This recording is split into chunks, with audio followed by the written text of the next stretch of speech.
আহ মাত্র কাজ থেকে বের হলাম। আমার শিফট ছিল সকাল 5টা থেকে, ভোর 5টা থেকে। এখন এখানে প্রায় দুপুর 2টা বাজে। 8 ঘন্টা শিফট ছিল।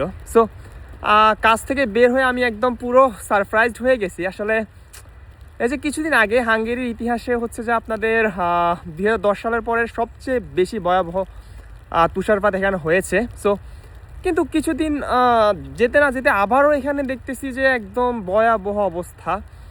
আসলে এই যে সব কিছু একদম আবারও সাদা হয়ে গেছে দেখেন।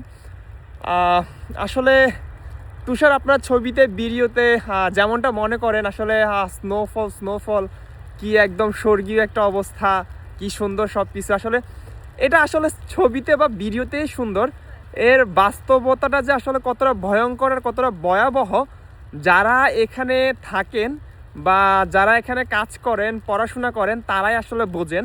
কারণ হচ্ছে আপনাদের স্নোফল হওয়ার মানে এখানে আপনার হচ্ছে যে একে তো যারা নর্মালি শিপ টাইপের জবগুলো করে, ট্যুরিস্ট রেস্টুরেন্ট বলেন বা ট্যুরিস্ট হোটেল বলেন, ওখানে ট্যুরিস্ট আসে না। সো দ্যাট মিনস আপনার শিপ নাই।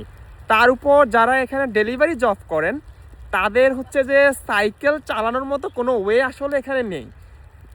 চালায় অনেকে রিস্ক নিয়ে, বাট এটা খুবই রিস্ক। আর হচ্ছে যে খুবই রিস্ক এখানে। যদি আপনি সাইকেল চালান আপনি বারবার পড়বেন। আর তাছাড়া এই ওয়েদারে আপনি সাইকেল চালিয়ে ডেলিভারি করাটা যে কী কষ্টের। আপনাদের গ্যাদারতে জানিয়ে রাখি যে এখানে আসলে স্টুডেন্ট যারাই আসেন ম্যাক্সিমাম হচ্ছে যে আপনার ডেলিভারি জবটাই করেন, কারণ এটা হচ্ছে যে আপনাদের সবচেয়ে সুইটেবল, এখানে স্বাধীনতা আছে, ম্যাক্সিমাম এটাই করেন। যদি আমি এই কাজটা করি না খুব একটা, মাঝে মধ্যে ভালো লাগলে করি। তো এই হচ্ছে অবস্থা এখন দেখেন আপনাদের।